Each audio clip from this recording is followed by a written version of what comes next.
Good afternoon from Keno North Stadium in Tucson, Arizona. The preseason rolls on at the Desert Diamond Cup as the New England Revolution face the Colorado Rapids, the second round of group play of our preseason tournament. How you doing, everybody? Bob Acamey and Jeff Lemieux on hand on a blustery, gray Arizona day. It is not what they put in the Chamber of Commerce video. It is what we are going to play under, and certainly the kind of weather these teams are used to. And we'll have more to set the table for today's match after our national anthem.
And ready for the first touch between the Revs and the Rapids. Jeff Lemieux, you saw New England come through a 2-0 defeat to Houston in the first round, and yet that really didn't tell the story because it was a very spirited first half, and I know Jay Heaps was pretty happy with how that first group played in the first 45. Yeah, and I think it'll be a little bit of a different setup today, Bob. That first game of the Desert Diamond Cup, two different groups getting 45 minutes apiece. The second group for the Revs, which conceded both goals to the Dynamo. A lot of trialists in that group, a lot of players who hadn't played together. Tonight, we'll see pretty close to a first-choice starting lineup for the Revs, and a lot of guys who I think will go close to 60, 70 minutes as they're getting ready for that opener in 2 weeks. And for the Rapids, Pablo Mastroeni also mixing things up, a mix of regulars and trialists against Sporting Kansas City. Ended up in a 1-1 draw in another windy match. And, of course, we had the drama of a penalty kick awarded in the 90th minute as a result of the new video review, which we will talk about throughout the match. But what that did was it showed that the right call makes the difference, and video review has supported the officials so far through the tournament. Let's take a look at Colorado's starting 11 so you can see the mix. Starting, of course, on top, Dominique Bacci will be the big threat, and the three behind him, Callahan, Powers. Calvert will, of course, be on top of the offense. Zera and Cronin holding in the middle. Cronin, of course, the anchor of the defense. And then the back line of Miller, Ford, the giant Swede Schuberg, and Williams. And in the net and expected to play the entire match, Zach McMath out of St. Petersburg, Florida. He played the first half against Sporting KC. Jeff will give us a look at New England's starting 11. For New England, it will be the 4-4-2 diamond formation that became familiar for New England towards the end of last season. Across the back line, the number for Revolution fans to keep an eye on, number 19, new center back signing Antonio Molinar de la Mea, making his Desert Diamond Cup debut today after returning to the U.S. after getting his visa situation sorted out. In the midfield, it is likely to start. We will see Juan Agudelo back from U.S. men's national team camp, making his Revolution debut this preseason, playing at the point of the Revolution's diamond, in behind Lee Win and Kai Kamara. But as we saw much of last year with Juan in that spot, there will be a lot of interchanging between New England's attack. Yeah, that'll be interesting to see, and I think both these teams want to sharpen their final thirds. I mean, it's like a lot of other sports. The defense is ahead of the offense early in the season, and the lower scoring in all of these matches really does tell you that, you've got your basic 20 guys you're going to work with. You know how to play defense. Now you want to sharpen up how you finish. So we'll look not so much for control, because that's sometimes not a gauge, but the final third play for both these teams.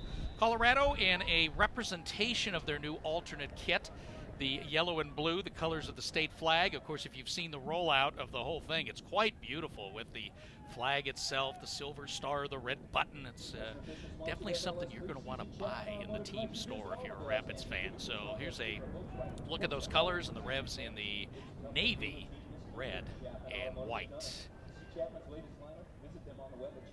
Another interesting wrinkle to this game as well. These two teams will be playing in the regular season to kick off the season in 2 weeks. So a little bit of a preview of an actual regular season match. And both managers have gone to great lengths to say, we're not worried about this. I'm not worried about showing something. But you are, and certainly the players are getting that feel for, all right, what does this guy do? How am I going to react to this guy? So as much as this is still about finding bodies, making some decisions, I think some standards are going to get set in this match. Yeah, I was talking with Revolution goalkeeper Cody Cropper the other day. He said particularly for a player like him who hasn't played in the league a ton, hasn't seen a lot of these teams, these are opportunities to get a glimpse at some of these teams you're going to be playing against in the regular season and see what they put out. And goalkeeper, a big story. Right now, the battle is on. 3 contenders, Brad Knighton, Cody Cropper, and Matt Turner. Turner is probably going to be the 3, but he will get looked at. Yeah, big story for the Revolution position, for the goalkeeper position for the Revolution earlier this week. The Revolution trading longtime starter Bobby Shuttleworth to Minnesota United in exchange for Femi Hollinger-Jansen, really kind of making that a 3-way competition between, as you mentioned, Brad Knighton, Cody Cropper, and Matt Turner. And really, that's a great pickup for the expansion team. And Minnesota, we look forward to seeing them in action, as well as Atlanta. And, they're going to have that advantage of no one's seen this group playing together. There'll be a little bit of a mystery early on. You see, the Revs have held a bit more of the pace early. Kamara unable to handle the throw-in. So the Rapids at midfield. And there is Eric Miller. Looks like Eric Miller wearing a different number on his kit today.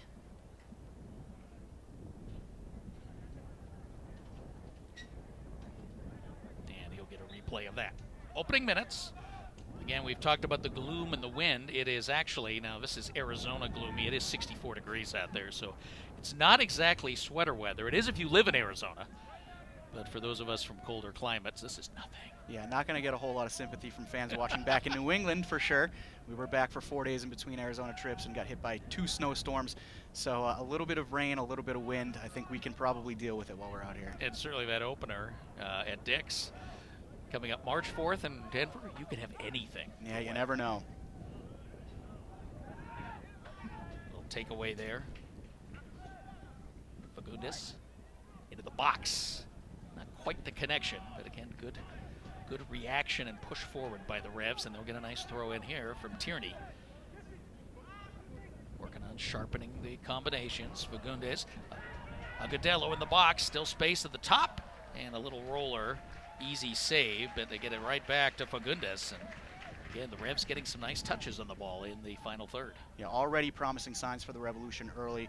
That game on Wednesday night against the Houston Dynamo, the Revs just couldn't quite find that final thrust in the attacking third. Actually did not put a shot on target through the first 45 minutes in that Dynamo game. We're in and around the box quite a bit, just couldn't find that final ball. So a good sign from the Revs in the opening 3 minutes here to have a little bit of interplay at the top of the box, generate a shot on target from a decent area. Revs stop a brief attack, and the ball will resettle in midfield.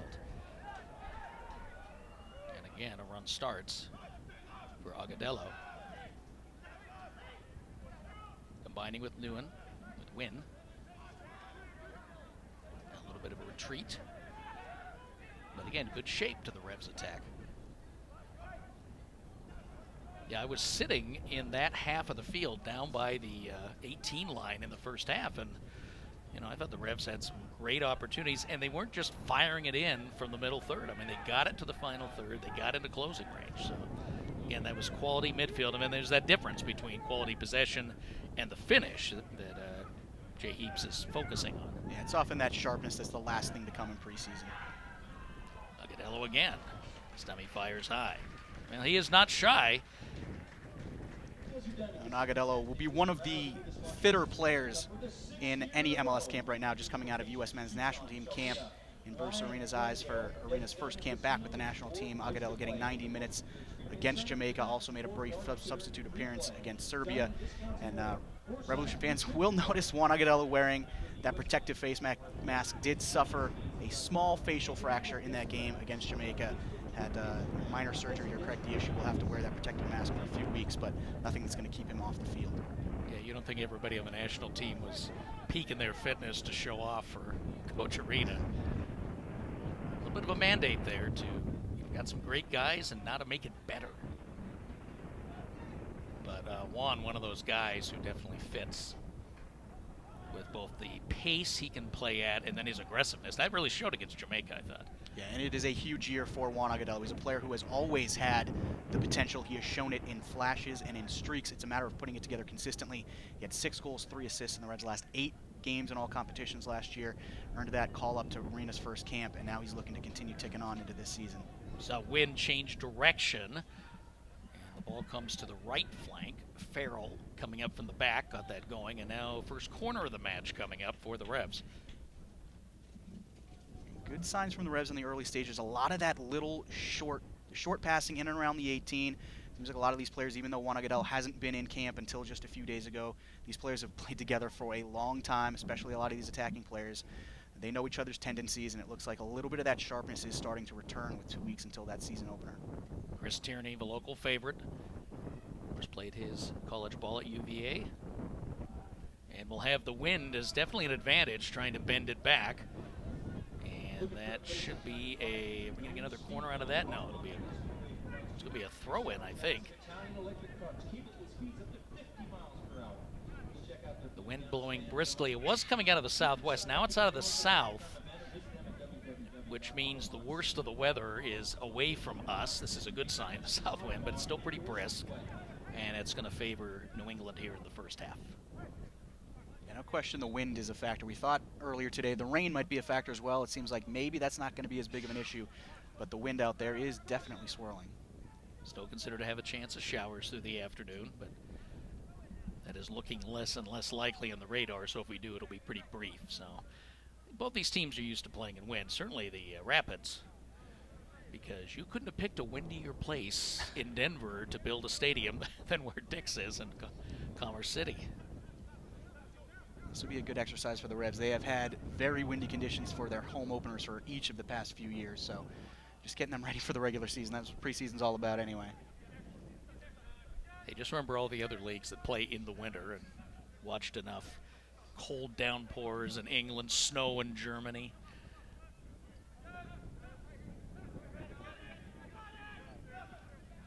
It would be interesting to see the list of all-time snow games in MLS. I'm sure the Rapids and Revs are on top. There's been a couple memorable snow games in Colorado, I do believe.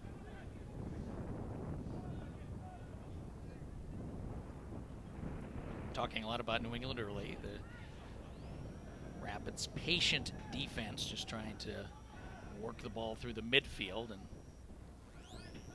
nice play in the air, but waiting for it. Fagundes again starts it the other way. And this will remain Revs' possession. Now the first little bit of pushing.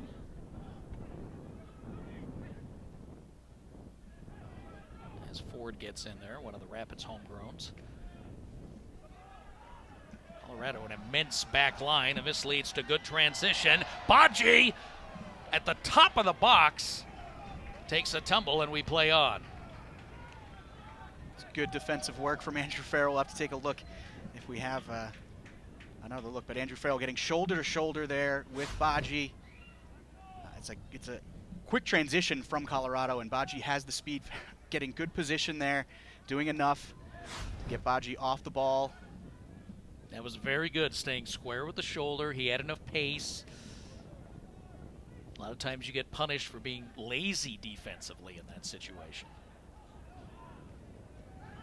And we're back in the midfield, and the physicality has now been turned on in this 10th minute, both ways. You see Badji showing he can throw his weight around. Dominique Badji, 24 years old, from Dakar.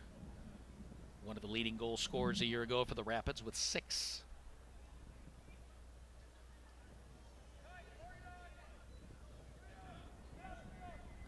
The ball being exchanged. And a restart for New England. Here's Chris Tierney. A little bit of a retreat and reshaping with Woodbury. Again, they take it to the right side. Good service into the box, but no control. And out of harm's way. And that, again, the ball right to the corner. and this will be a throw-in.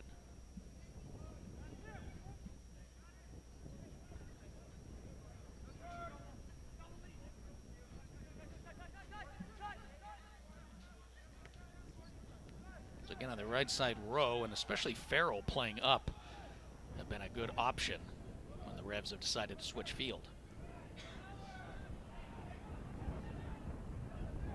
This is an area here that Jay Heaps has emphasized quite a bit throughout preseason. The Revs in an attacking position, concede possession, and then Jay Heaps has been harping on New England's positioning while they have the ball, and then the 5 seconds after they concede the ball, how can they get themselves into position to defend?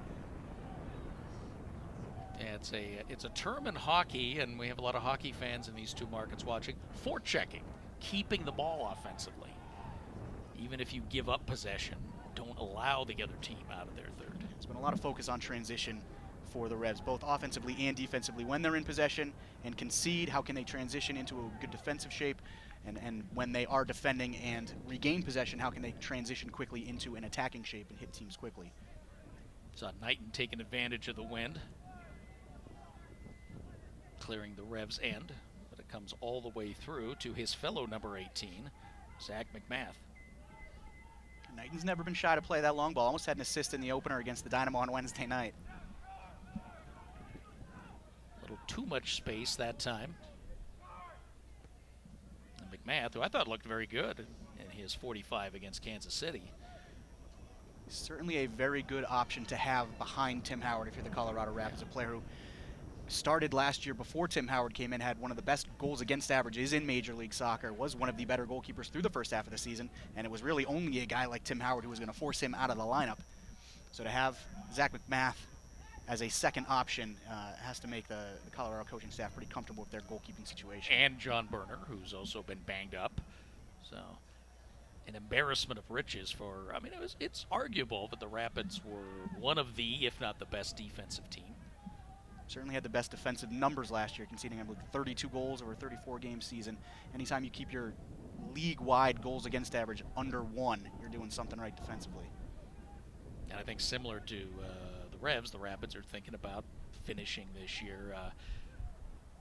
They were so close in postseason and really just didn't score. Only had 3 postseason goals and got in trouble in the first leg against Seattle. I mean, I think a lot of people expected them to actually win that series, and at that point, the Sounders were gaining momentum. Yeah, Colorado went into the postseason without a loss at home. And we've seen it so many times. Teams go through the season unbeaten at home, and then it's those postseason games where it's the big stage against the biggest teams, and sometimes those records go out the window. For the Revolution, a lot of the focus this offseason has been on the defensive side of the ball. After conceding what Jay Heaps called too many goals last season, went and signed a pair of center backs in Antonio De La Mea and Benjamin Angua. De La Mea on the field right now. Angua still recovering just a little bit from a hamstring injury that he'd suffered in his last game with his previous club in France, but should be very close to getting on the field as we approach the regular season. And we haven't called De La Mea's number yet, but he is out there. First Slovenian to play in the MLS. Yeah, and he has looked very smooth, very confident in his first few games with the Revs. Long distance shot for Colorado, right to the arms of Knighton. It's a good idea there once you get into shooting position, especially after Colorado's been on their heels for the first 15 minutes or so. You get into a shooting spot, give it a crack. Brad Knighton, it's a comfortable save for him in the end. Sam Cronin coming up from middle of the back to take that. Yeah, you've got space. There's nothing wrong with that. You can be too fine sometimes in this game.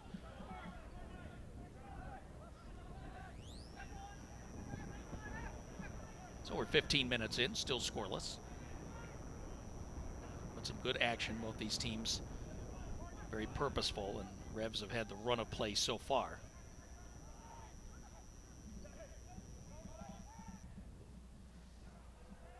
And again, Farrell trying to start something from the right side. It's a good run from Rowe. Good look from Farrell, just not quite correct weight on that ball.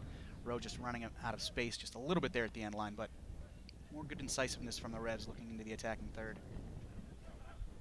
And when the ball's on the right flank, it's like a two-man game right now between those two. But there's a lot of space to work with, so I think that's a good idea, and give Rowe the opportunity. Now the Rapids coming out of the back. Dylan Powers brings it back to the middle. Now they'll reverse sides and come to the right.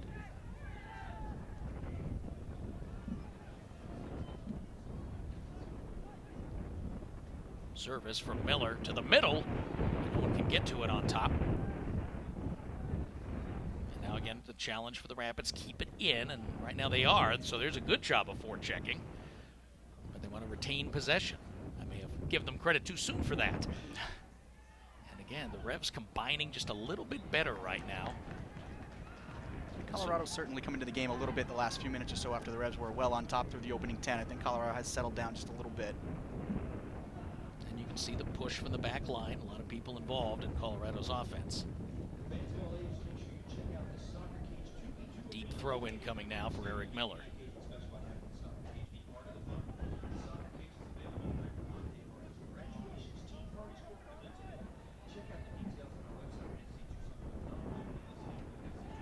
Liam Callahan in the match. So it looks like Liam Callahan actually got the start instead of Schuberg in the back. We see Schuberg there as well, so Callahan was not listed. Oh no, he was listed up in the middle. He's been playing more defensively. Been kind of hesitant to call his number back there, but he is drifting back and been helping quite a bit. I guess if you're a center back, you don't want your number called all that often anyway. But he's been good as much as anybody of trying to start things from the back. There was a nice through ball getting the Revs started. Agudelo finds Tierney. Tierney deep, room to work. Fagundes to the top. There's Wynn. Wynn still in play and puts it just on the post. And the save by McMath. Corner coming up. This is what Lee Wynn is capable of. He is a special player who can make special plays, and we saw some good interchange from the Revs working down the left to start the play. Some more work in tight to set Lee Wynn up with this chance, and then Lee Wynn does a lot of work himself here, shimmying and shaking at the top of the box, creating just enough space to get a shot on target. That is heading just inside the post, and that's a fantastic reaction from Zach McMath to push it around the post. In some situations from that close in, you wouldn't even have time, but McMath was right there. Trouble in front, and there's the score for the Revs. Off the set piece of a 19th minute. New England on the board. Yeah, it looks like it's going to be Juan Agudelo who gets on the end of this set piece after a bit of a scramble in the box. His first goal in preseason and his first appearance with the Revs since returning from U.S. national team camp. The Revs on the board in the 19th minute. It's a great ball from Tierney whipped into the box. It's a nightmare for a goalkeeper to deal with when it's coming in with that kind of pace. It hits De La Mea first, and Juan Agudelo quickest to react. It's not the most skillful goal, not the prettiest goal he will ever score, but he's in the right place at the right time. He reacts quickest, pops it up over Dylan Powers' head, and the Revs take the lead. I think that's a great example. When you're in that close, you just need to put it on frame. But good corner, helped by the wind. A lot of bodies in play. It's not like Colorado didn't have bodies back to stop it either. It was just a very difficult ball to play for the defense. And it'll please head coach Jay Heaps. That is the third goal that the Revs have scored off of set pieces in this preseason. Second off a corner kick. So set pieces are always important throughout the course of a season. So for the Revs to have a little bit of that working for them early, that's a good sign. Now we are told just for a second that we were facing a review, but we play on. Video review, of course, still under development as far as its protocol, but there's two levels of it where the officials are being told that the video review people are looking. And you'll see the center official put his finger in his ear as if he's listening. And sometimes from that, there's nothing happens. You just play on because there's no change. And then when he makes the distinctive, or what will become the distinctive sign of the rectangle, meaning that review is in progress, and he is going to go look at it.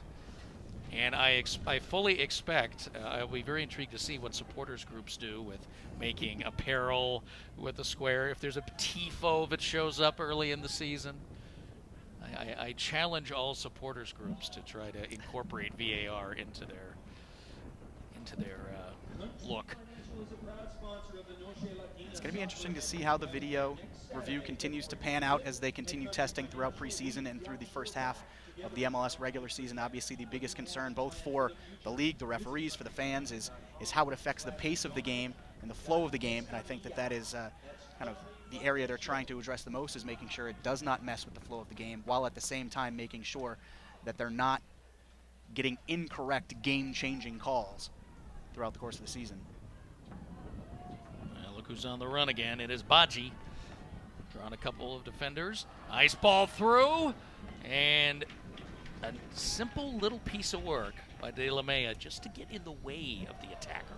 Yeah, it's a good build-up from Colorado. It's a nice little ball from Badji, but you mentioned De La Mea won't get any credit for any statistics there. Doesn't get a touch on the ball, but he's in the right place at the right time, just enough to shield the attacker off, let Knighton get off his line. And not having to be physical, not running the risk of drawing the official's attention. Sometimes you just need to be in the right place. De La Mea well positioned there. Like to see a little more of Badji, who does have a chance to create coming out of the middle. He's had 2 good runs, but it's been all him. So he needs to find a teammate. And again, he had a good look there. I think that was Callahan who was up. He's been playing relatively similarly to Juan Agudelo, the way Juan Agudelo has played for the Revs. Kind of dropping back into midfield, getting himself on the ball, and then creating in transition. And the Rapids just haven't been able to put anything together yet, but Badji's certainly been one of the more dangerous players. Just going to mention Calvert, whose number we have not called. He's the one that just forced that turnover. But New England retrieves. Nearing the midway point of the first half.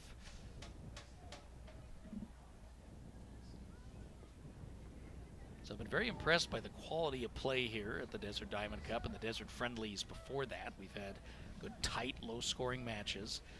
You'll notice one thing with the officiating, we've had very little stoppage time. Teams want to get a good quality 45 in. There will be no extra time in this tournament except in the championship, and that will not be extra time, but if the championship match next Saturday is even, we will have a shootout, so somebody can take the trophy home. Straight to penalties. Got a long season ahead. I heard a good discussion on the Rapids podcast this week about the relative value of this trophy, and I think everybody agrees winning anything is good. You're here to get your work in. A team, every coach will tell you that the team bonding has really been the key, and this is why the Tucson trip's been so successful. Good stop on defense there, and that is going to be a goal kick. That was a good bit of work. I believe that is Farrell. Yeah, Farrell doing the work down the right side. And if we talk about Desert Diamond Cup titles, I suppose I should mention the Revolution defending Desert Diamond Cup champions. A 1-0 win over Columbus Crew SC in the championship game last year. So the Revs looking to defend that title this season. And so back to that point, yes, it is worth it. It's all part of building a team and the work you do here. I mean, a lot of what you do here is training, and that's important. Building fitness, building combinations, certainly the small games, which are, I think, pretty proven as the essence of building communication and that eyes in the back of the head mentality. But then to get out and actually play a full 90 is very valuable. That's why this tournament has been so valuable over the last 6 years. Yeah, certainly winning the trophy and being called Desert Diamond Cup champions, not the primary goal for the teams out here, but winning is a habit. So yeah, teams certainly don't want to lose preseason matches regardless of the scenario. It's probably not their primary goal in any preseason game. They're looking at getting their defensive shape right, getting fitness, getting certain players in certain positions and working out chemistry with their teammates. But winning is certainly a habit. So anytime you can win early in preseason and early in the season, that's what you'd prefer to do. This is why you have derbies. This is what the U.S. Open Cup's about.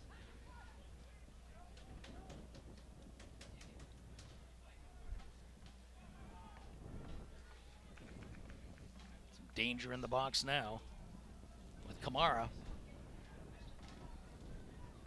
Colorado able to blunt that fairly quickly. I think there might have been a thought there that Kamara was offside. The flag didn't go up. But everybody else kind of stopped. He ended up in possession in the box. And then that final ball across Colorado, recovering well enough to cut out the danger. And so now we're seeing the Rapids build some possession in the offensive half. Miller sends one through.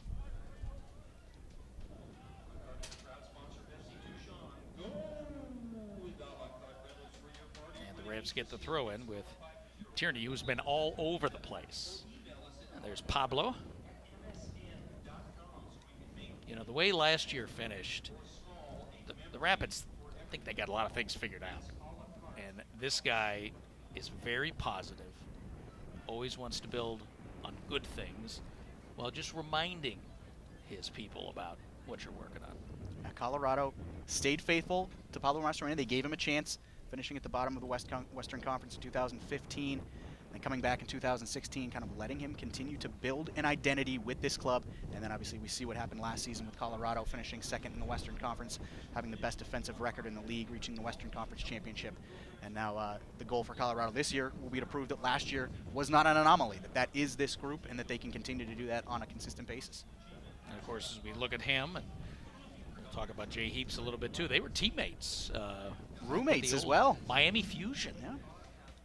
Very good friends, roomed together while they were players, so there is a very tight relationship between Jay Heaps and Pablo Mastroeni. I know for Colorado fans, you remember Pablo from the end of his career where he set a lot of records, and you could call him the Iron Man, played in more matches, more minutes than anybody in club history.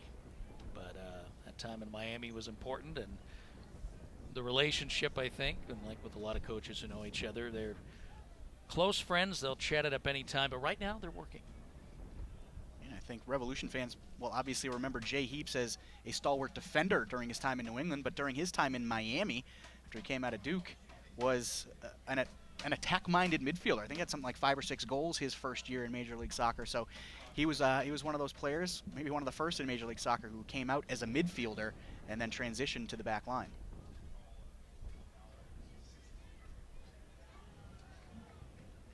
Nice work by Dylan Powers, who scored on the penalty kick against Sporting KC in the first match. Loses the handle. Oh, look who, Tierney again. And coming up to Chervelote, Scott Caldwell. And again, reversing the field. And some interesting things have happened here when Farrell has it.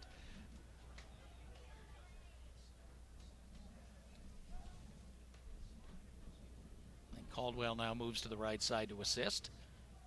Hits the turf. Revs remain in possession.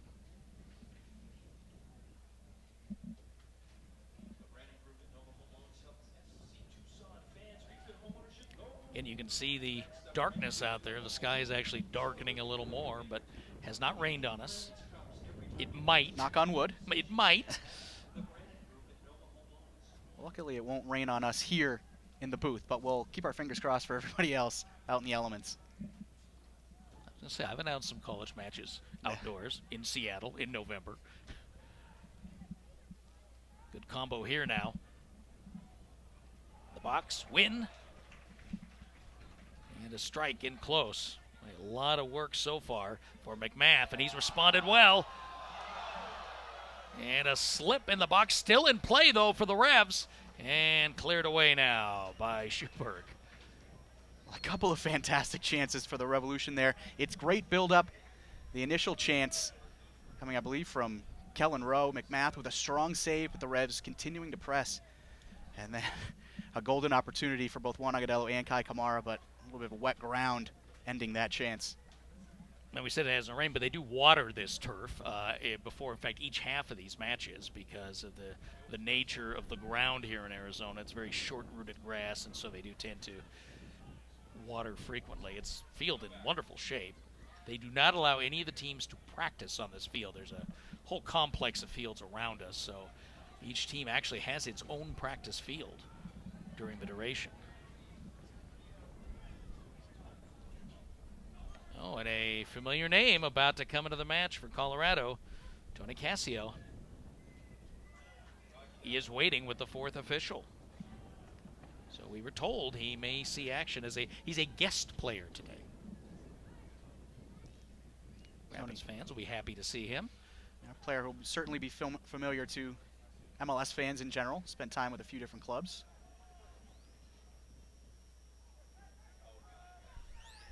And one of those guys knows how to play. And Kamara caught offside. So here we go. And see, look at the bodies. And in these last couple of situations, Colorado has people in the proper defensive position, but there's so many people active for the Rebs up front. That's what's creating these chances. Yeah, it's a great cutback from Chris Tierney, not to just drive that ball into the box, but actually look up, see who he has, picks out Juan Agudelo. Unfortunately, I think that ball just popped up a little bit on Agudelo, and then the chance falls to Kamara, and it's just unlucky for Kai as he's swinging through. I'm sure his eyes got a little big, but his plant foot slipping out from underneath him, and the chance is gone. Yeah, Tierney is my man of the match right now. Had the assist, been involved in a lot. Certainly been very active up and down the left side as he does on the left side of the Revolution defense in the system that they play. So there's Casio, 39. He's in the bottom left corner of the frame right now. And he's playing up pretty high in the midfield on the right side. Combining with Calvert now, making it difficult. There's the forechecking. Calvert caused this. And here's Casio fresh with the left foot. Booms it high. Casio getting himself involved right away. Takes advantage of a little bit of a missed clearance on the Revolution's part. Pushes forward, takes the space that's given to him. And not a bad idea to let fly from there, but perhaps a little rusty having just come off the bench and gets under that one just a tad. And again, you see Calvert in the middle there, 29, and he is a couple times now kind of represented that forechecking mentality, not giving up on an offensive possession and gotten the ball back.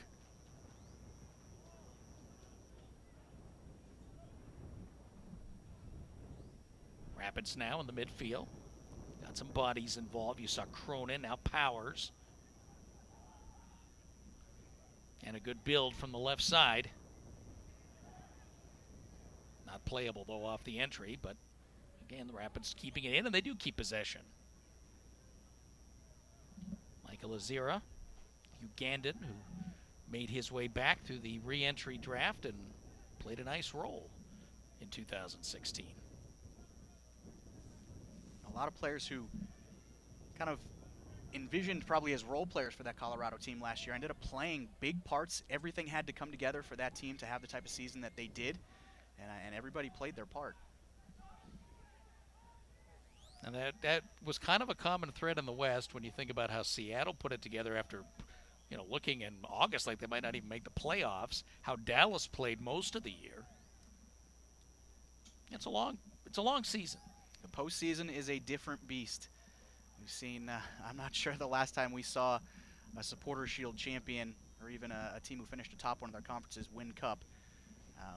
But the postseason is it's a completely different animal. You're almost saying, is this a trophy? Is that maybe one trophy you don't want? It's almost a jinx. Yeah, I mean, teams certainly want to win the Supporters Shield, but it is very different than MLS Cup. Yeah, It's hard to it is. It's hard to maintain. Just playing legs. I mean, it's a whole different mentality. How you play with a one-goal lead versus a one-goal deficit.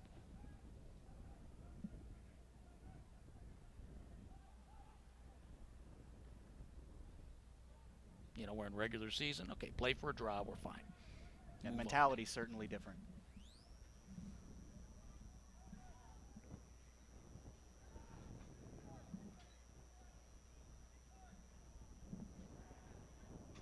More trouble for Colorado, but that falls a little flat, but still in play. Tierney sends it just a bit forward. And Schuberg back to McMath. I continue to see that chemistry, though, between New England's attacking players like Lee Nguyen, Juan Agudelo, Kai Kamara, these guys who had an entire half season last year to play together. I think it took Kai Kamara quite a while to get involved with this team to really build chemistry with his fellow attacking players, but now that he's has this full preseason with the club, it's all starting to click. And Lee Nguyen and Juan Agudelo are a pair of players who've played together for quite a while now in New England uniforms. Long throw in, trying to connect with Casio. Possession maintained by Colorado. Mikael Williams, big part of that defense a year ago, kept it forward.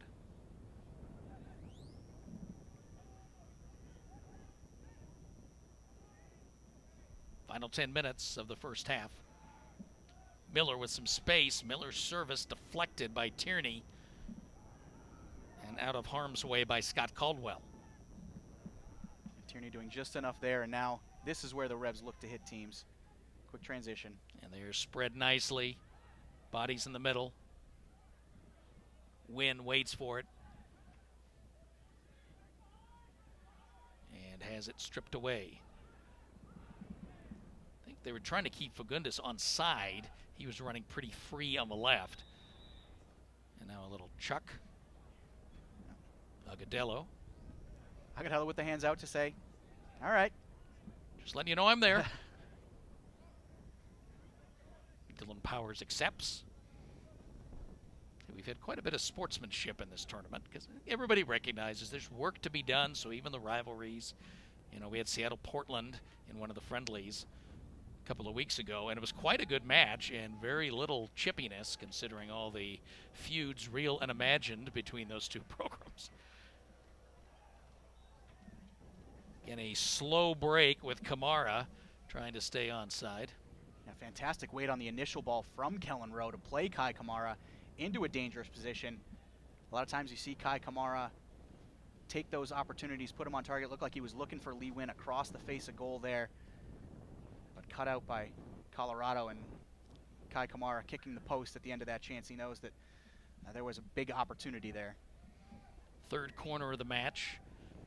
Tierney got an assist on his last one on the one goal. Bends it nicely. Baji got the head on it.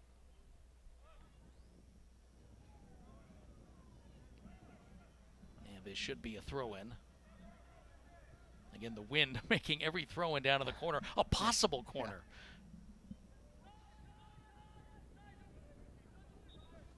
Yeah. And Calvert getting back. Playing some deep. On Wynn. Piece opportunity for the Revolution here. From a little bit of a different angle than a corner kick. This gives the Revs two options here, whether you'll see Chris Tierney whip the ball in as we've seen him do on all the corners, or you can also have Lee Wynn with an in-swinging free kick. Wouldn't be surprised to see Wynn play that towards that far post. Give McMath some issues. Well, Tierney is lurking, but... And Tierney will not take it. Wynn bends it nicely.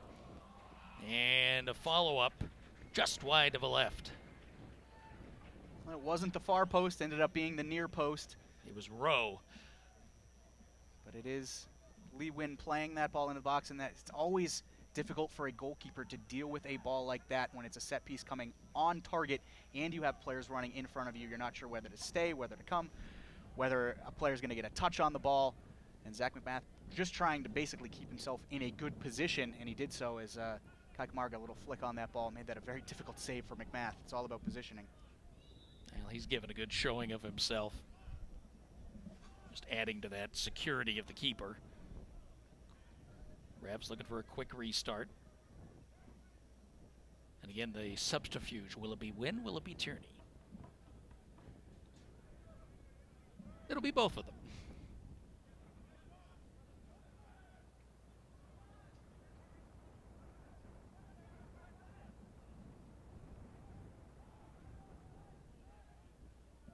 Yeah, we expect to see the Rapids starting 11 go 60. And of course, the exception has been Casio coming in. Here are the Revs with Fagundes to the top. They have a defense smothers Wynn, but it'll be another throw-in. Now we've seen the Revs find those pockets quite a bit through the first 40 minutes of this game. Players getting down the left and right side, looking to cut back to the top of the box, finding Lee Wynn, Juan Agudelo, Diego Fagundes with a little bit of space, and they haven't been hesitant to shoot in those areas. And you have to like it that it's been all different guys. It's never just one guy in the finish. Kind of the hallmark of the Revolution attack. Oh, there's a nice ball through by Wynn. Doesn't quite result. It's a good look from Fagundes. Finds the cutting row of Kellen Rowe, no pun intended. But it's always going to be a difficult area for Rowe as he's running across the ball there to get that on target with his right foot. And that was Fagundes, wasn't it? Just to be fair. I'm giving Wynn a lot of credit in the half. He has been on the ball a lot. back to your point about Colorado's lineup, I do expect a similar situation for the Revolution. Expect a lot of this starting group to go somewhere between 60 and 75 minutes. We'll have to see exactly how the substitutions shake out. And then potential for Brad Knighton to play the full 90 here today. Well, Jay Heaps has to like the chemistry. You want to see how long you carry it. Start doing that little fitness test at 60 minutes. Is everybody still involved offensively? Yeah, for a lot of these guys, it is all about getting that match fitness. They'll see somewhere around 70, 75 minutes today. They'll probably play 45 again Wednesday. And then next weekend, that's essentially a dress rehearsal for the opener. A lot of the players will go somewhere between 80 and 90 minutes in that final preseason game. Now Colorado, a lot of bodies forward and the luxury of retreat. Changing the field. Schuberg.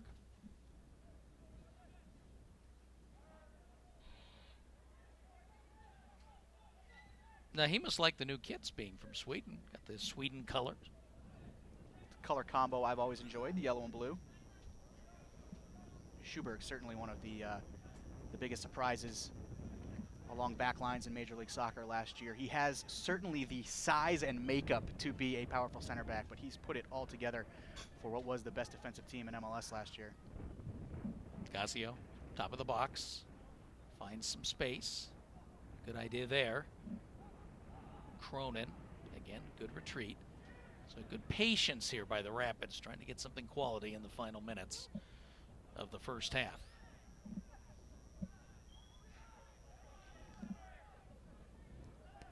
And Azira holds the possession into the box. Attacker down, we play on. Potentially the best opportunity of this first half from Colorado. It's a fantastic ball, and it looked like it was going to be getting in behind De La Mea, but he recovers just in time to do enough to put the chance off. De La Mea has been the guy in the clutch defensively. Revs haven't had to make a lot of stops. Casio involved now, trying to make it to the end line. Cross, no one there. Corralled by Powers, though. Powers needs some help coming from behind. Williams picks up the loose ball, sends it in. Calvert was in the air, couldn't connect, but it's still a Colorado ball. There's the entry shot, that's in! That is a goal for Colorado. Relentless on this attack, their best of the match, and we're level at 1. It's all come through Tony Casio. He has been very active since coming on as a first half substitute. Played in the initial ball that created the chance, retrieves this ball in the corner, and plays in another fantastic ball. And it's Calvert. Caleb Calvert does enough to direct this on target. Brad Knighton getting a touch off the post and then back off of Knighton. Just not enough. That ball just over the line. Colorado equalizing just before halftime. No question that ball was over the line. 44th minute, Calvert from Casio. An excellent quality on that possession.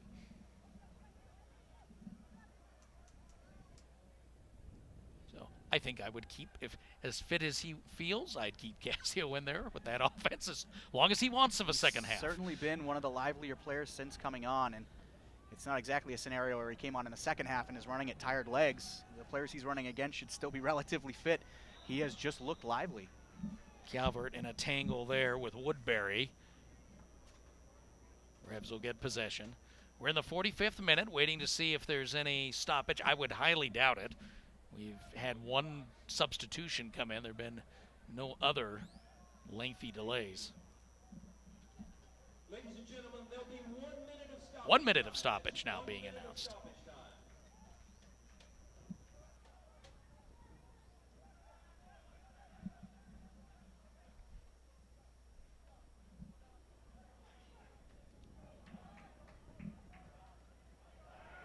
Oh, here's Casio. Getting it started, waiting for some help. Ball's in front, and there's two, and a Casio again got it started. And a little justice there as Casio took a shot at the end line. He was running out of space, but still able to put it right in front of the frame. It's been all about Tony Casio since coming in. He does the work to get to the end line. That's fantastic. Where Chris Tierney getting a little shoving in there on Casio as he went to the end line, still manages to get the ball across the face of goal. A little confusion at the near post, and in the end, a simple finish for Baji. And it looks like the Rapids, after being on the back foot for 35-40 minutes of this first half, are going to grab 2 goals right before the break and take a lead into halftime. And I'm not sure, there was a touch on the ball before. Casio won't get the assist on that, as the ball was touched before Baji. It deflected off someone, although Casio, again, deserves all the credit. And so for that moment, Colorado fans wanting a PK because of Tierney's contact, it's like, no, wait, this is great. And there is half. Good offensive action. This is what you want to see if you're a fan of either one of these clubs. It's preseason, but some good quality on both sides as we reach halftime in Tucson, Arizona. Colorado Rapids with a 2-1 lead over the New England Revolution. Quick reaction on your part, like a lot of what we saw. Yeah, I think both coaches will be pretty pleased with what they saw. Jay Heaps will love what he saw for the first 40 minutes or so. A lot of these highlights. Another set-piece goal for the Revolution. Juan Agudelo getting back into camp, giving the Revolution a 1-0 lead in the 19th minute. The quickest reaction as that ball came down. But Colorado, a late surge, mostly coming through Tony Casio, getting this goal from Caleb Calvert in the 44th minute to make it 1-1. And then again, it's Casio getting down the end line. He's been one of the livelier players since coming onto the field. Beats Chris Tierney to the end line, plays the ball to the near post. There potentially a little touch there at the near post, but Dominic Baji, a simple finish to smash home, give Colorado a 2-1 lead before halftime. And like I said, I think if you're Jay Heaps, you have to be happy with what you saw for the first 40 minutes. If you're Pablo Mastroeni, you love the reaction that you saw from your team just before halftime. Yeah, again, 2 strong possessions, and the one that led to the first goal where they had to hold it in a couple of times. I think that shows you a lot of resilience, perseverance, and Casio a big part of that. I'm going to say Liam Callahan got the assist on that second goal. Seeing the replay, couldn't quite see the number go by, but it looked like him. So unofficially, since all the stats are unofficial in preseason, we're going to give the assist to Callahan. All right, we're going to step aside for a few minutes and be back with the second 45, round 2 of the Desert Diamond Classic. Rapids 2, New England 1.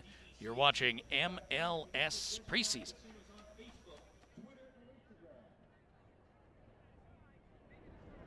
Ladies and gentlemen, time for the Chapman Automotive official halftime. Ladies and gentlemen, from FC Tucson fans, wherever the Chapman cruises, you will compete in a self-situated soccer game. Be sure to get the kids on for some super soccer action. Here they go.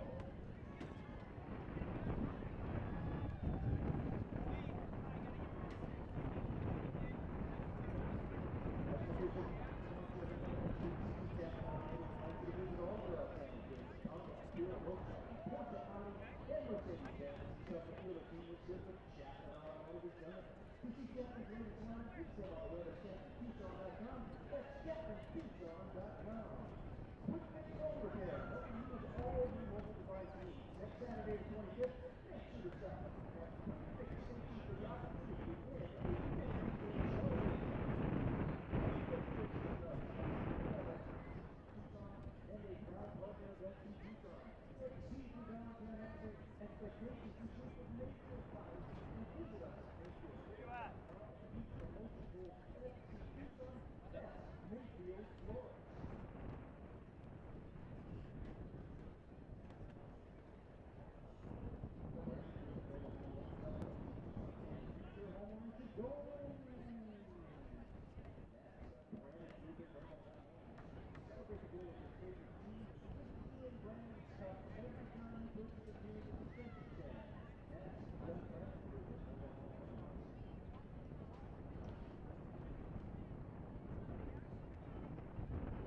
The second 45 minutes set to begin between New England and Colorado. This is MLS preseason, the Desert Diamond Classic.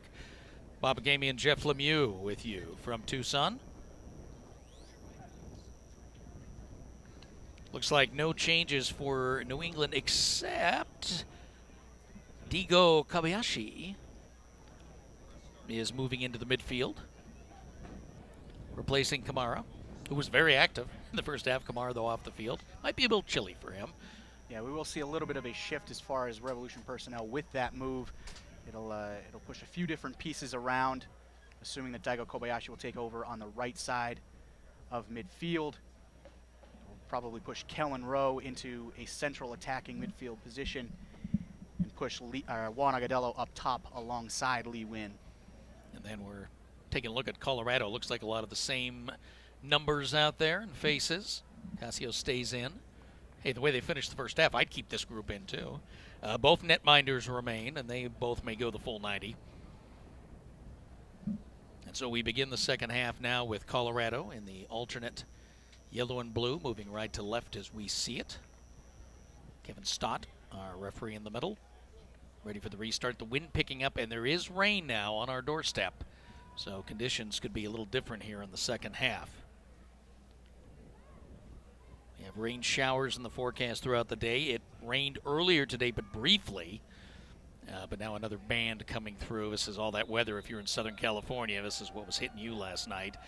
Dries out a little bit as you get over the desert, but still breezy and showery today, and that is the plan. Now, by the rest of the tournament, supposed to have beautiful weather, 75 degrees on Wednesday, and same story next Saturday. So we'll have some more typical, desirable desert weather. And mid-70s work for me. I can deal with mid-70s for sure. And no wind. So both teams, again, appear to have continued with the same group. So this is good. Now we start taking some fitness tests and the always interesting first 10 minutes of the second half.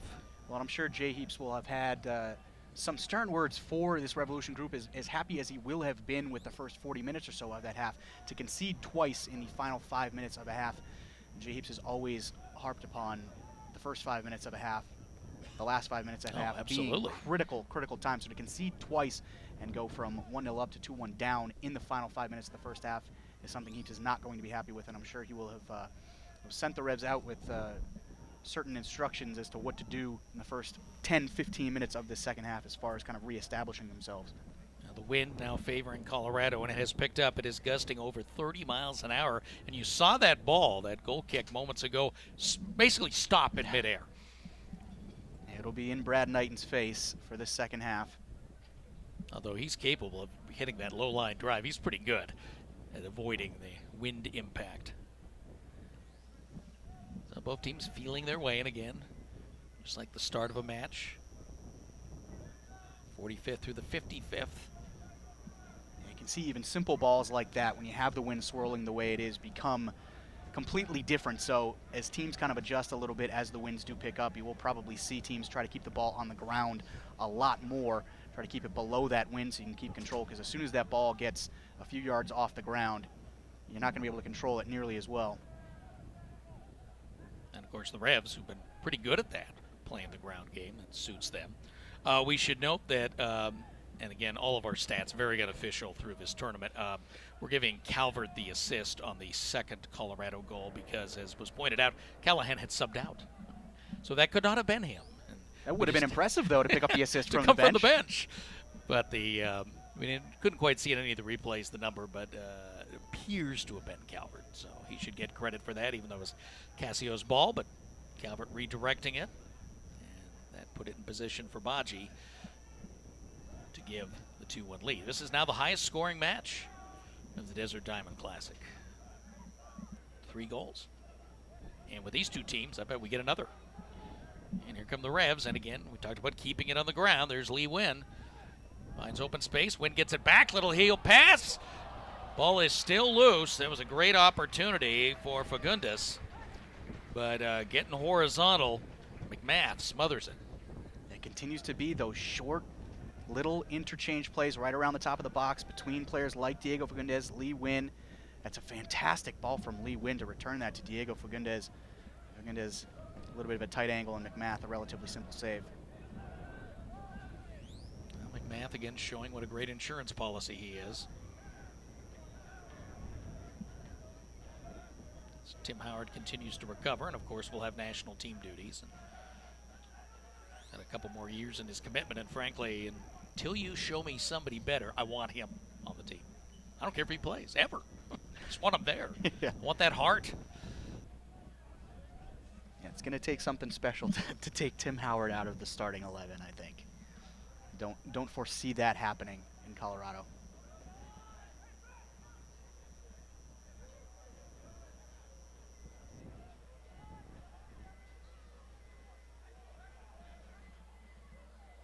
Well, that'll be an interesting story to play out. How much Bruce Arena becomes youth obsessed, which is important, and I frankly did not disagree with Jurgen Klinsmann's basic premise of developing young players, being as fresh and fast as possible. And so we'll see how that carries through, because there are some pretty key veterans. There's a ball through, still in play, and some help from the defense. That was very nice potential. It's going to be a throw in here. And was that Tierney from who's down in the corner now? That was the guy. Kellen Rowe. Kellen Rowe was the one. Well, he just knifes into the box. Yeah, loves making those cutting runs coming out of that central midfield position. We've seen him in that central role a few times this preseason. And he will drop deep into midfield to pick the ball up and play make, and he will also make those runs through the back line to run onto through balls. And you saw him again combining with Wynn. And again, for the Revs, that buildup is there. There is sharpness. It's just that final ball that they really need to find ahead of the season to start turning all of these chances into goals.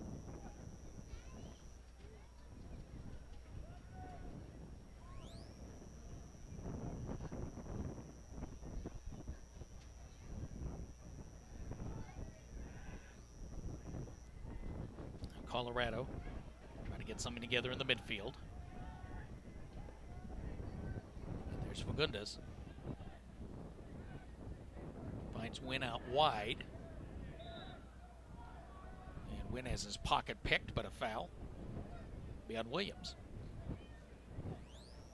Lee Wynn takes a lot of those little knocks so quick with his feet that he will hold the ball and hold the ball and hold the ball, and he'll play it off just as that challenge is coming in. Take a lot of those little nicks and win a lot of free kicks.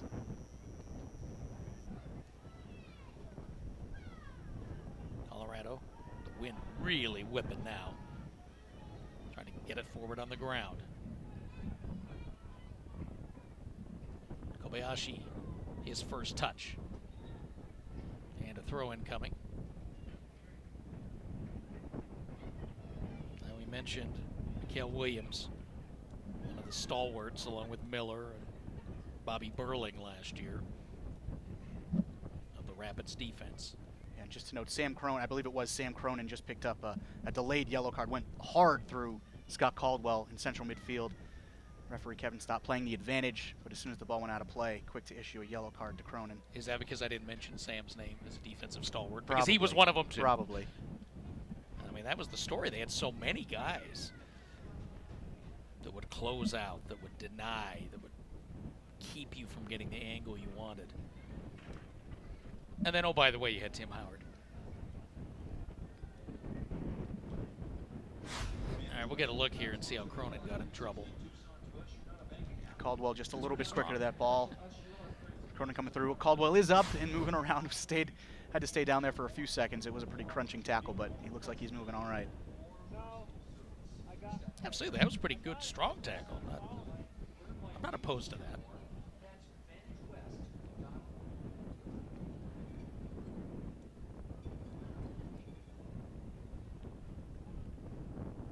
And, you know, there's that adage in sports, if they don't score, we can't lose. Worked out quite a bit for Colorado last year. I think something like 9 or 10 1-0 victories. Well, then 13 draws, so you're at least holding serve.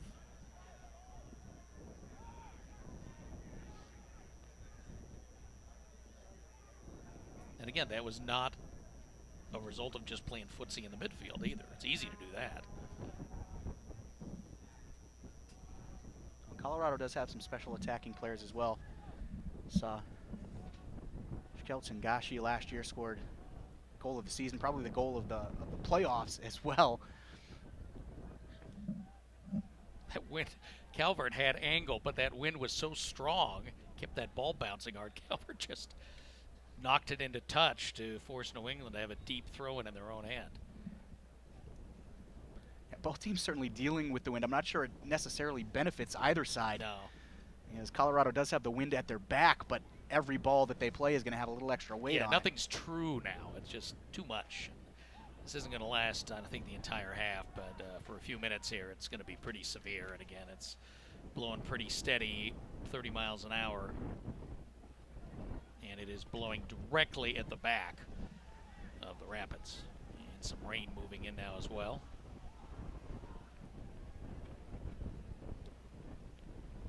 All right, so we've gotten past the 55th minute. No catastrophes. So. Been a little bit of a hesitant start to the second half, although the Rebs have generated a couple of dangerous opportunities. And that's, again, I think Jay Heaps likes this because you go right back to doing what you were doing well earlier.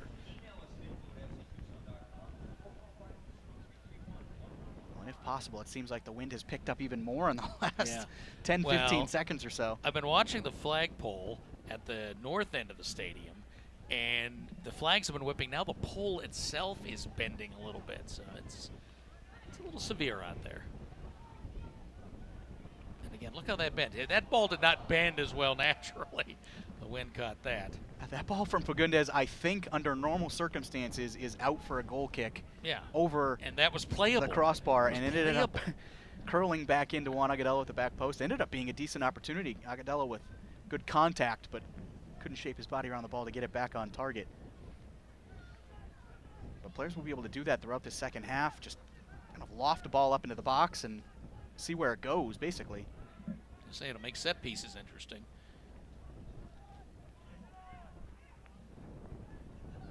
Rapids coming out of the back. Cronin gets it started. Contact in the middle. Baji. Dominique is a target. You know, he moves so fast, people feel like they have to slow him down. Oh, and there's a ball through for Calvert. And again, wind assisting with that. He was off. Flag went up. Looked like it was going to be a relatively decent timed run, but stepping just enough the Revs back line.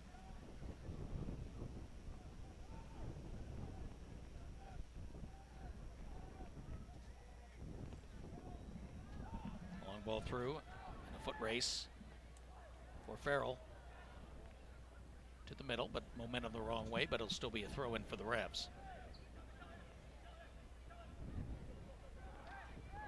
Kobayashi.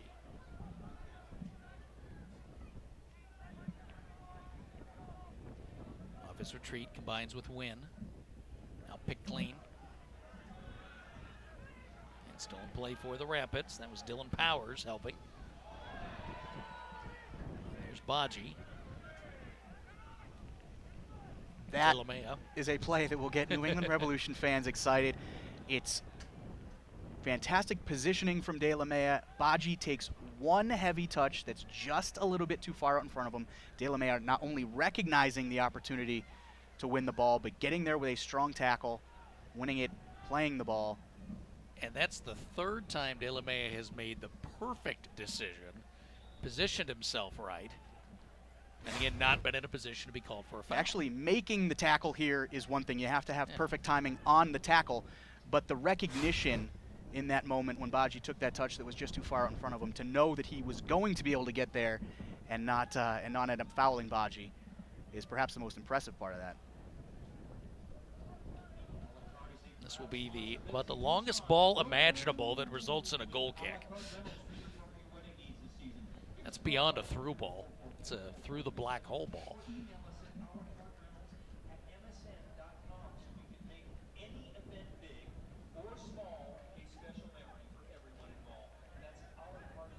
Now both teams doing the best they can under the conditions. Heavy wind and a bit of rain.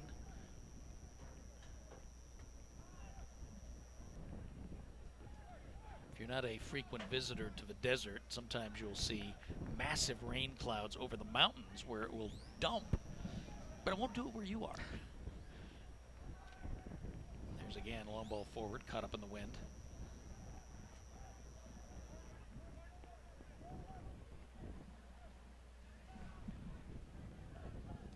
Kobayashi, quite a bit of connective tissue early in the half. Getting Farrell involved.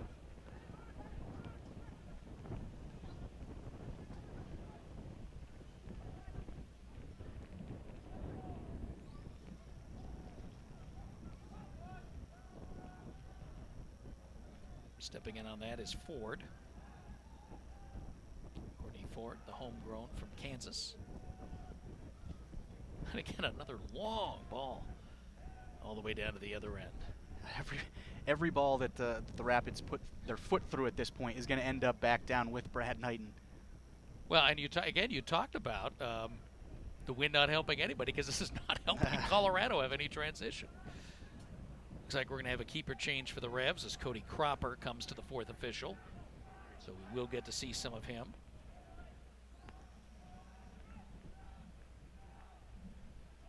Knighton, look at that. Look at that ball just stop. That actually came backwards a little bit. And this is a chance for Colorado. And there it is, number 3. That's one you're going to blame a little bit on the conditions. Calvert, his second. He's got an assist. Yeah, Calvert certainly taking advantage of the wind stopping that ball, but the Revs are not going to be happy with the way they defend in this opportunity. There were opportunities for the Revs to clear their lines there, but Calvert working himself a little bit of space at the top of the box, and from there, it's a fantastic finish. You can see the rain starting, and now you can see on the monitors joining in the wind. Colorado taking now a 3-1 lead. Calvert, 2 goals and an assist. 3-1 in the 60th minute, and now wholesale substitutions. I think Colorado just switched 11. And this is when we were told this could happen. So New England switches net, and we get Cody Cropper, Southampton veteran, originally from Atlanta. He'll get 30 minutes. He's thinking, great, coach, you're putting me in with the wind and rain in my face for 30 minutes in a match we're down 3-1. Everybody wants to be on the field. Is this developmental for me? Every guy wants to be on the field regardless. No, you want to play.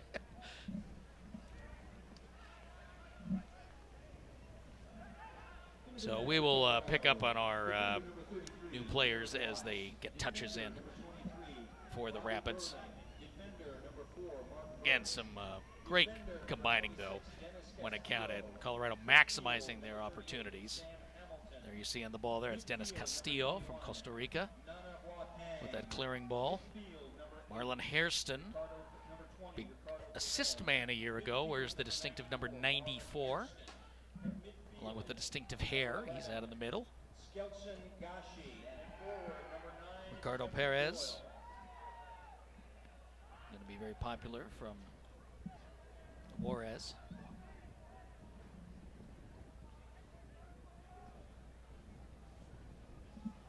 See in the far side, 33, Jared Watts out of North Carolina, defender. Mark Birch is on, veteran player from Ohio. Shakeltson Gashi on, leading goal scorer from a year ago, so he's going to be a target. He's playing, coming out of the middle right now. He's dropped back, in fact, to help defensively. I'm sure as soon as you get all this sorted out, the Revs will make mass changes as well, and you can go through it all again. But both teams, again, got a good look for 60 minutes. Now the rain has definitely moved in.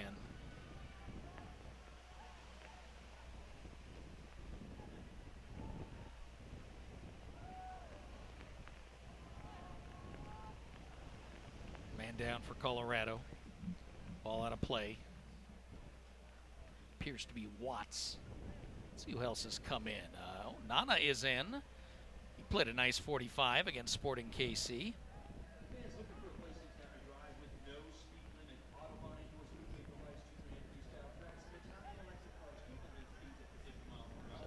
Gashi up top and Nana. Some interesting options for Colorado. And there's Gashi in the box chasing the ball down. Farrell coming back. Farrell showing his range, coming back defensively, but wisely backs off when he can't clear it. Birch has possession. Nothing doing in the middle. So a lot of skill out there for the Rapids right now, but now they need to play together a bit just to get some chemistry. Yeah, always the test for a group coming in as a mass group of substitutions late in the second half is how quickly they can kind of work together, have that chemistry. Challenging ball for Watts, who does get back to at least clear it out of the final third. New England still has possession. There's Tierney. He was a big starter in the first half, had the assist on the goal. Agudelo in the 19th minute, and Calvert in the 44th, Baji in the 45th, Calvert in the 60th. That's how we got to 3-1 for the Rapids.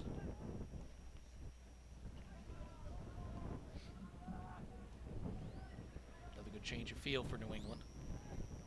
I've liked that quite a bit in this match. Here we are in the box, lots of room for Kobayashi. Headed out of harm's way, still in play. Oh, could be a corner coming up. Oh, who touched that last? That looks like a goal kick. I believe Kobayashi. Oh, it looked like Kobayashi with the last touch. Kobayashi got away with that. That was tricky. He was trying to put it right on the foot of the defender, and he made that work. Now Tierney bends it in. Keeper comes out early. Couldn't quite get the connection. Yeah, Tierney whipped that ball, and it's always going to be a dangerous ball in swinging from that type of area. It looked like McMath actually slipped as he came off his line, but I think anticipating contact, some of the Revolution players look like might have slowed down there thinking McMath was coming to get that ball, but ended up slipping, and the ball just bouncing through the box and over the end line. And again, this is very short grass here in the desert, so any amount of wetness on it makes it quite slippery. Just another little bit of spice here in the second half as the weather takes over.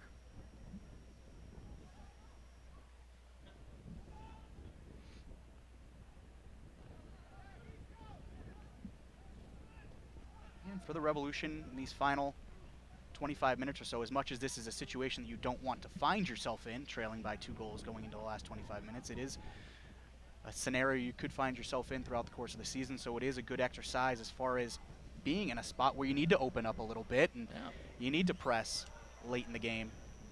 You see another slip there. And that resulted in a difficult clearance. Chance for Ricardo Perez. And a corner coming up for the Rapids. And I believe this is Colorado's first corner of the match. Well, it ends up being an absolutely stunning save from Cody Cropper. He slips on the initial clearance, which we've seen plenty of people slipping throughout the course of this game, but slips on the clearance.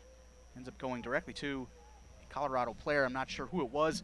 A fantastic effort to put it back on goal. And then Cody Cropper with a stunning save actually caught his head on the post as he finished that save. There's a nice bend, and Cropper has to elevate again. We'll have a corner on the other side. Yeah, similar situation to the goal that the Revolution scored in the first half, coming from that corner when that ball gets whipped in close to the keeper.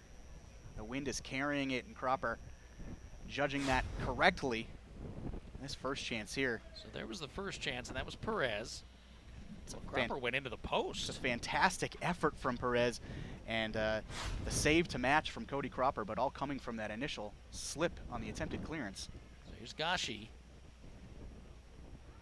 And right to Cropper. He's been in the match 6 minutes, has made 3 saves. He's certainly going to get his work in. That's what you talked about. Take advantage of those minutes.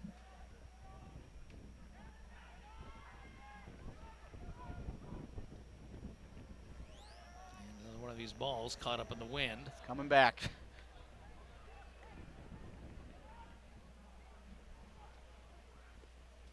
Hairston looking to get involved.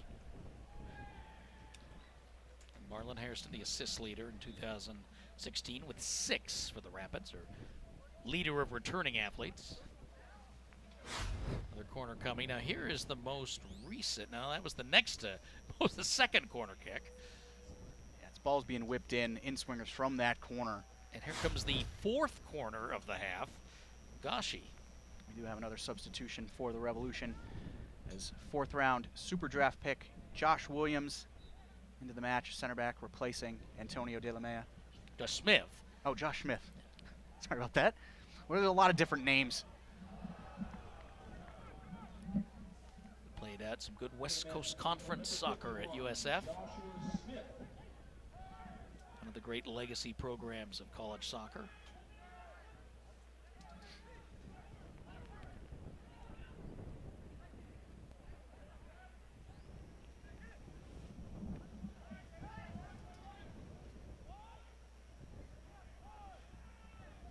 And some good short work now by the Rapids getting this together. Here's Birch. Birch from the left. Nice ball into the box. Still in play. Try it again. Little pinball. Results in nothing. Perez. And Cropper pounces on that. So Birch played a nice role a couple of times for the Rapids, creating a chance. And this fresh group seeing one another well.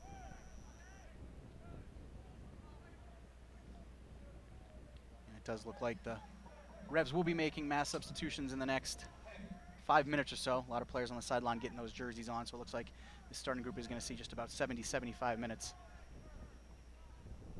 That's about right. You need a good 15 at least to get anything done with another group. So De La Mea seeing about 68. Yeah. Now Josh Smith on the ball there, and challenge here. Here's Hairston. Hairston will get the shot up. Another deflection by Cropper. And another corner coming up for Colorado.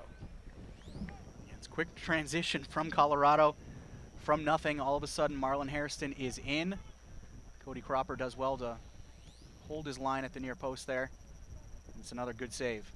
Cropper will, as a keeper, I suppose enjoy having some action, but you don't want this much action. But this ball hung up in the air. Still in play. Cropper knocks it over the net. Corner number 6 of the second half for Colorado. Rain has let up, but the wind continues with its push. Well, so much for the wind decreasing, which was forecast. Not yet.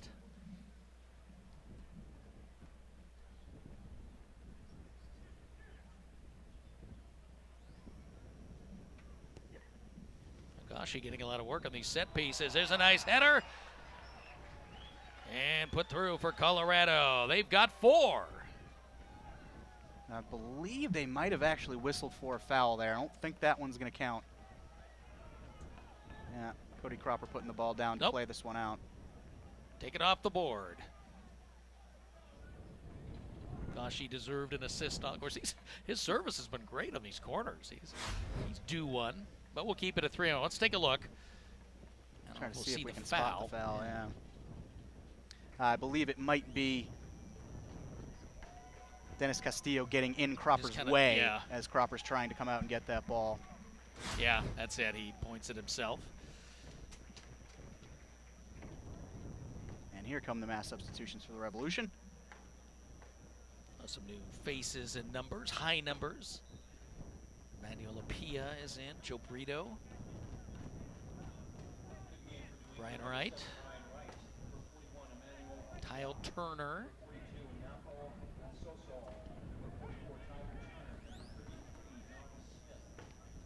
Napo Matsoso into the game. I believe Tristan Bowen on the far side. Donnie Smith. A lot of new names for the Revolution. Get all those sorted as they get touches.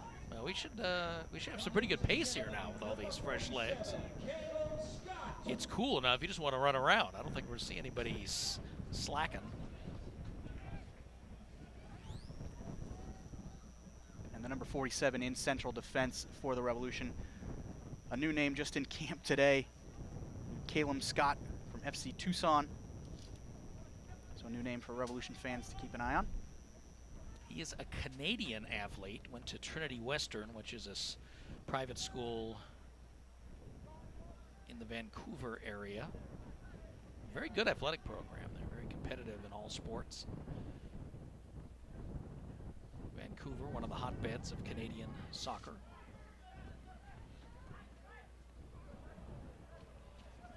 Little scrap there. Wright gets it back. And a good tackle by Watts to clear it. Went right there. He gave it up, got it right back in the box, had a good angle, and it was really Watts' defense that kept that from being dangerous. Throw in now for Colorado.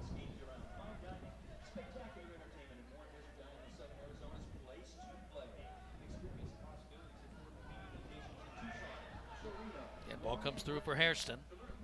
And we saw Hairston with an attack before. Remember, he's a creator, but definitely quick enough with the ball in his foot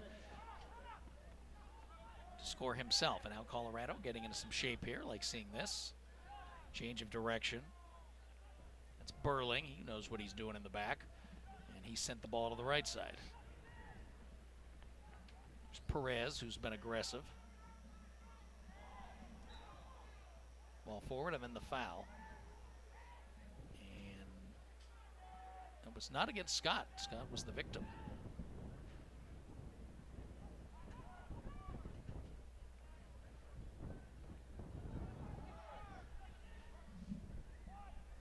This is the second of the 3 scheduled matches against, I would say, guaranteed opponents. The Revs will play Sporting KC on Wednesday.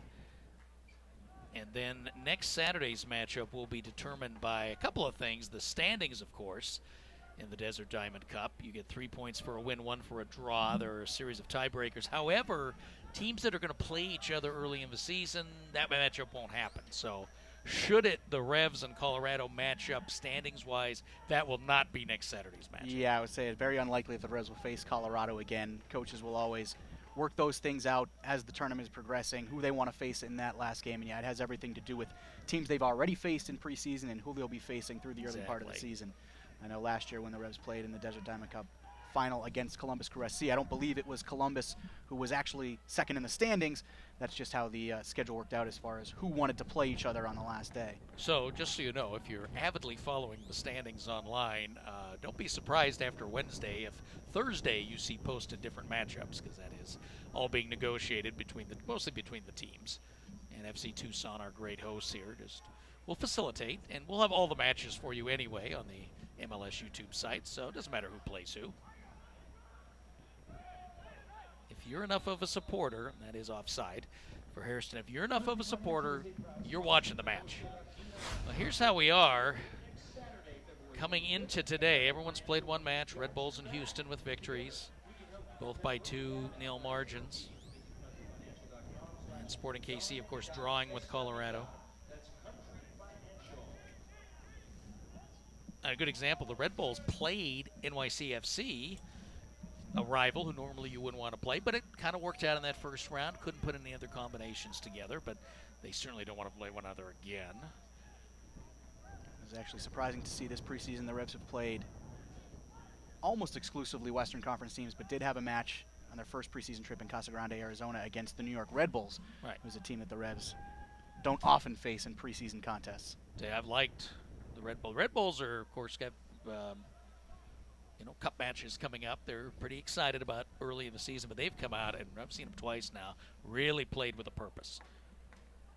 They've got some real, actual soccer matches to play very, very soon. Early. And that's been their approach. They've been playing first unit, 75 minutes, trying to get full 90s. Be interesting to see today what they do. Certainly at a little bit of a different place in their preseason preparation. But yeah, they've come out here. We've been here since, of course, even the friendlies, and so we've seen everybody that wasn't in Casa Grande. And Portland, same way. Caleb Porter, of course, who takes everything personally, I think has taken it upon himself. The Timbers didn't make postseason after winning the Cup, couldn't win on the road, and they're looking to change that. And again, the 2 matches we saw here played very well, played well in their home tournament. Sounders, of course, trying to keep the momentum of the Cup, and Brian Schmetzer now having a full preseason to work on. So those 2 programs looked very ready as well, and then the Red Bulls have been good. But I've liked what I've seen today, both these squads.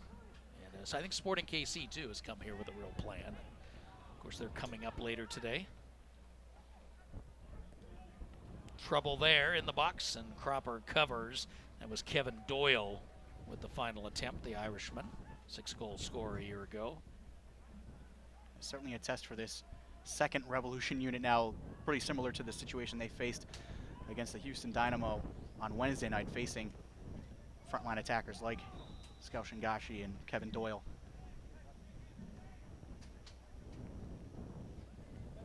The other match tonight will be Houston against NYCFC. That's at 6 o'clock Mountain Time, 8 o'clock Eastern. And again, Sporting KC and the Red Bulls coming up. So stick around for that. That'll be, I think, worth watching. Nick Bucati and the Sporting KC crew will have the call of that for you, as well as the Houston match. Jeff and I will be back with you Wednesday, and we have the early one again. Revs staying on East Coast time, playing earlier in the West. 1 p.m. Eastern time kickoff for that one on Wednesday, 11 local. And that'll be against Sporting KC, so I think you'll enjoy watching them.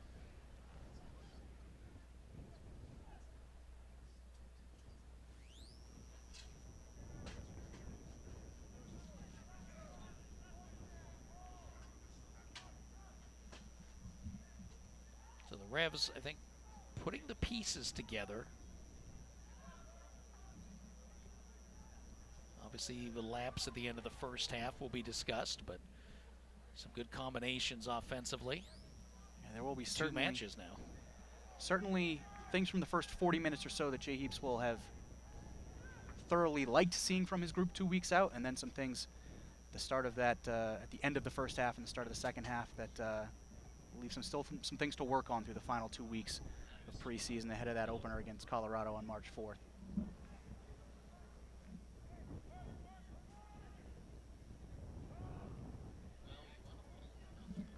We've seen in-swinging corner kicks from this corner prove very difficult with keepers to deal with. Revs scored from this corner earlier. Cody Cropper has had to deal with some set pieces from there, but this one catches the wind. Gashi over the top. And as we speak of this goal from that corner, Juan Agudelo opening things up in the first half. The quickest to react as that ball fell in the box. A goal for Agudelo on his preseason debut after returning from National League camp. And then Tony Cassio telling the stories for Colorado in the first half. Fantastic ball in for Caleb Calvert. Getting that ball just over the line to make it 1-1 just before halftime. It looked like we would probably go into the break level at 1-1. Then Colorado hitting again, and again it was through Cassio, working his way to the end line. That ball back for Baji, simple finish. Now back to live action.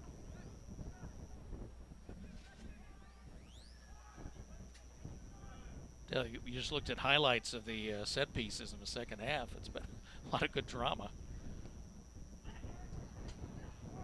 Gashi goes a little short, and he'll retrieve this. Change the field. And a good entry, and the header just wide. That was Watts finding Castillo. And the flag never went up, so it does look like that trio of Rapids attacking players all managed to stay onside as the Revs were trying to push out. Colorado catching the Revs. It was a free header. Castillo just directing it wide of that far post. The final 10 minutes, but with a lot of players on the field who have not even played 30. It's like the rain has let up, but the wind continues to blow, so it's still a big advantage for Colorado. And really the story for the Rapids was the two goals at the end of the half, especially the first one, which came at the end of a long possession. There's Doyle, rolls that by. That one had Cropper scrambling a little bit. Probably not expecting Doyle to fire from there. Took an odd deflection off a Revolution defender. Cropper will claim he had it covered out for a corner. Hey fans, use your match ticket from tonight to get a great deal at the Culver's located on Keno Parkway. Simply present your ticket stub to the cashier when purchasing the Culver's value basket. Now both the Rebs goalkeepers very busy. This includes any sandwich, classic side, medium soft drink, Culver's. Welcome to delicious. Cropper in particular has had to get horizontal and vertical. He's certainly been active despite limited minutes. And as far as the minutes are concerned, we mentioned a lot of this Revolution group coming in just for the last 15 minutes of this game. But I do believe the plan is for these two sides to pop over onto a side practice field here once this game is done and play another 30 minutes just to give a lot of these guys a little bit more game action.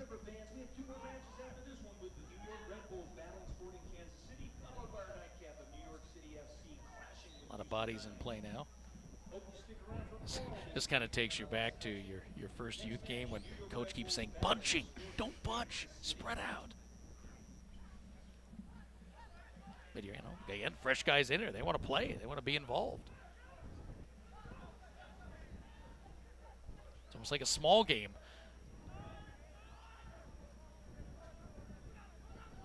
Here's Smith, trying to get it forward, and he does, connects with Tyler Turner. Turner space. And good luck trying to hit the cutter, Bowen, Tristan Bowen.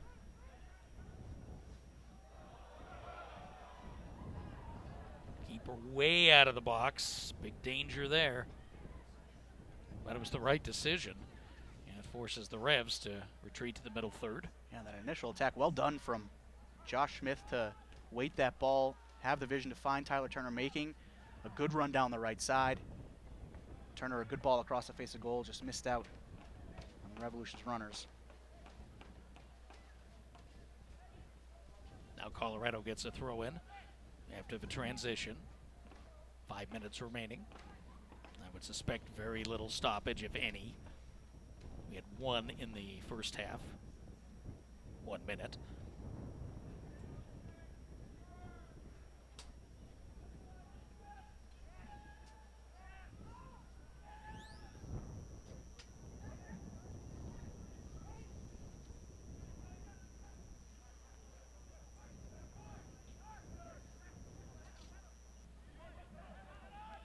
Good clearance by McMath.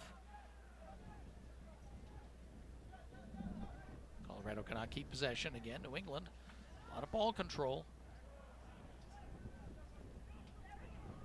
And that's ended by Nana. Haven't seen Nana get involved with a lot.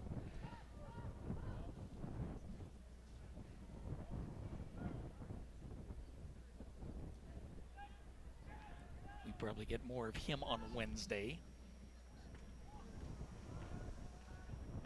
It'll be interesting to see on the last day on Saturday how many teams try to play full 90 with a particular group. There's still players, of course, coming back into fitness who you may not want to stress. Yeah, based on years past, the way the Revolution have handled the situation, at least, and kind of what Jay Heaps has indicated is that they do like to get the teams and the players on that Saturday rotation, so they have that rhythm of playing on a weekend.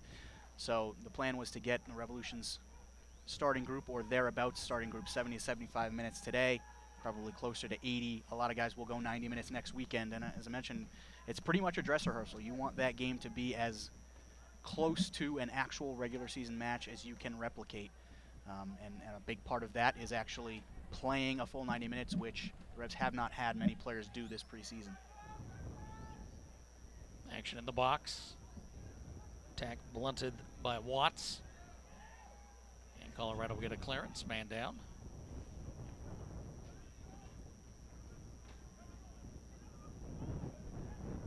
Sore quad there, although now he's up and moving, and Colorado again counters with Gashi. Gashi, nice left foot. Smith gets to it. Corner coming up. It's good positioning from Smith there at the near post. He's impressed throughout preseason, a 4th round draft pick.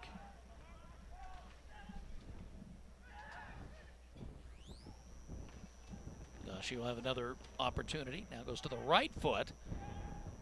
Header clears it out. Control for Colorado at Sam Hamilton. Denver local super draft acquisition.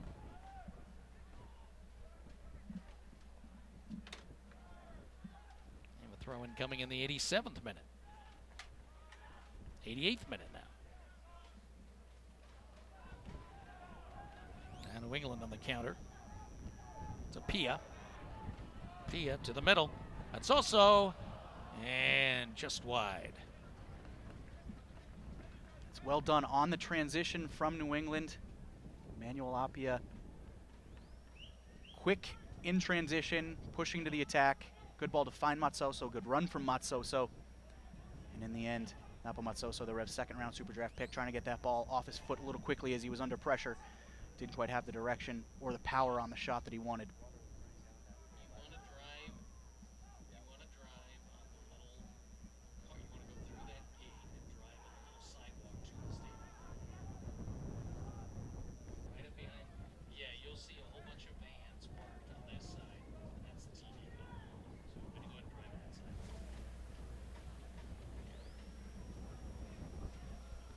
It's a great ball from Gashi. Good run from Hairston as well, but good defending from Tyler Turner, moving over from a right back spot. And Smith gets his head on it again. Sacrificing for the greater good a couple times. Josh Smith's aerial ability has been on full display throughout this preseason. He's a big dude. Gashi again. Lefty from the left. Ooh, danger there. Hairston. Sent through.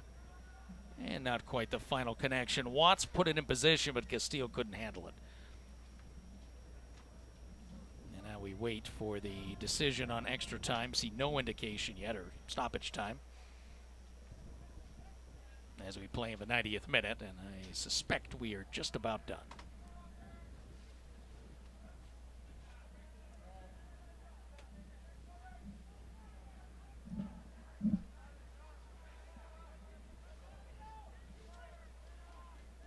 Watts takes the ball away. Colorado looks to clear.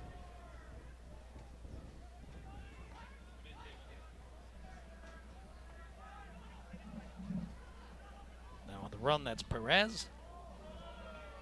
Keeps it in play. Battling two defenders. And a nice little chip. Hairston's there, but a good job by Cropper, taking away the angle. Cropper strong off his line there. He's been busy, but solid throughout the second half. Absolutely. And that's it. Not the best day, but some great action as Colorado adds 3 more points. So for the moment, they're on top of the Desert Diamond Cup after a 3-1 victory over the Rebs. Still looking for their first point. But some good things happened offensively today, and a lot of people getting involved, and I think ultimately that's what Jay Heaps wants to take away. Yeah, I think it'll be a mixed bag probably for both coaches, both sets of players here. For the first 40 minutes, Revolution well on top. Jay Heaps will love what he saw from his side going forward. Probably not as happy with the way they ended that first half, conceding twice, and Pablo Mastroeni will be thrilled with the way Colorado responded to those opening 40 minutes and ended up coming up with a 3-1 win. It was the Revolution who got on top to start. Another set-piece goal, and Juan Agudelo, quickest to react. Great start for the Revolution and a reward for really being on top through the opening 40 minutes. Absolutely. Great pressure there. So that made it 1-0, but then it was all Colorado. This happened at the very end of the first half. This was a long possession where Colorado kept it in play a couple of times, and Castillo just off the bench got the first one, and then the second one, as he just keeps it in play and finds Baji, made it 2-1 at the half, and that kind of set the tone offensively. And then the third goal with the wind, and Calvert puts it home. 2 goals and 1 assist for Caleb Calvert.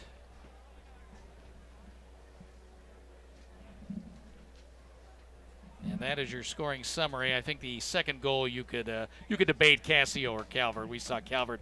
Castillo certainly had the service on that. Calvert, though, had the touch in between. But Colorado, I think, taking advantage of their opportunities. And again, the first 2 goals, great quality. Yep. So no dissension there for Pablo Mastroeni.